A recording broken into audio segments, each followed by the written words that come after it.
next topic talks about the launching of ISRO's first mission to study celestial bodies like black holes. क्या नाम है इस mission का? XPoSat. क्या full form है एक्सपोसैट का? X ray polarimeter satellite.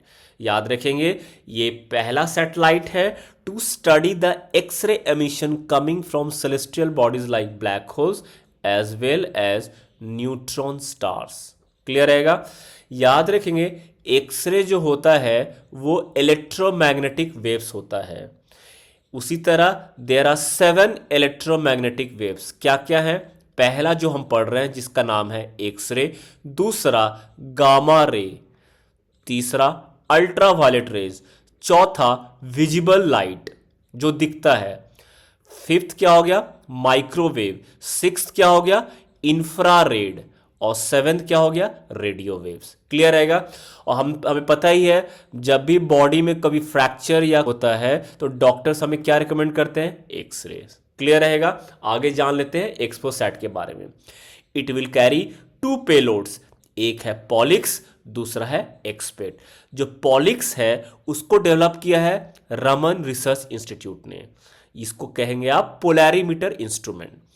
जो एक्सपेक्ट है उसको डेवलप किया है space astronomy group of U R Rao space centre ने। क्लियर है? आगे देख लेते हैं फर्दर ऑब्जेक्टिव ऑफ एक्सपोसैट। जैसे हमने कहा it has been launch to study the radiation from black holes and neutron stars. तो आइए थोड़ा जान लेते हैं क्या होता है ब्लैक होल और न्यूट्रॉन स्टार। याद रखेंगे ये दोनों celestial body death of a star के बाद बनते हैं। When a star dies it leads to the birth of black holes as well as neutron star. तो ब्लैक होल्स और न्यूट्रॉन स्टार में क्या डिफरेंस है? जो नया जो सेलेस्टियल बॉडीज बनता है डेथ ऑफ अ स्टार के बाद, अगर वो कम डेंस है, अगर वो डेंस कम है तो वो न्यूट्रॉन स्टार बनेगा, और अगर ज़्यादा डेंस रहेगा तो वो क्या बनेगा? Black hole. और ब्लैक होल पता ही है one of the most fascinating phenomena जो यूनिवर्स का है।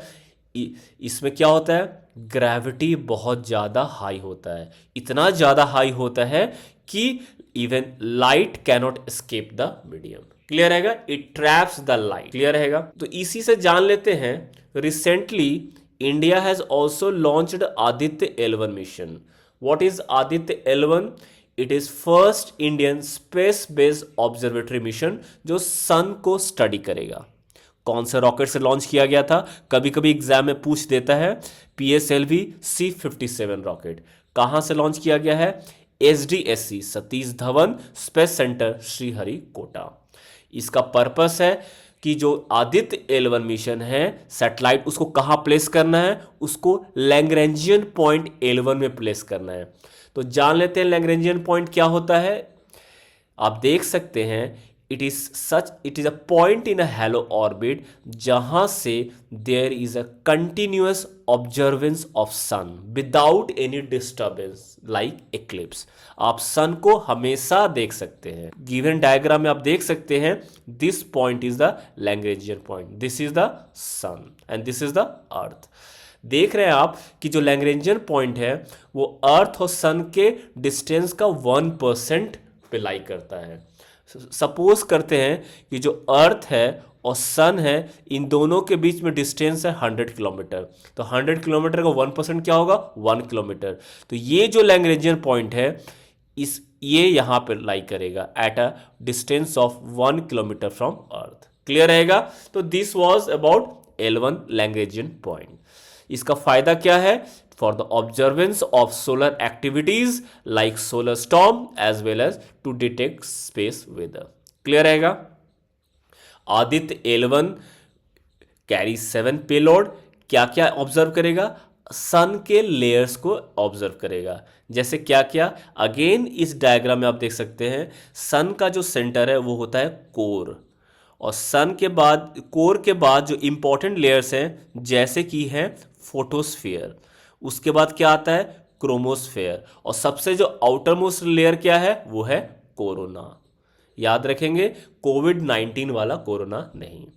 तो याद रखेंगे आदित्य L1 जो है वो 7 पेलोड कैरी करेगा जो photosphere, chromosphere as well as the outermost layer corona को क्या करेगा, स्टडी करेगा। उसी तरह let's take a look at the important solar missions from around the globe.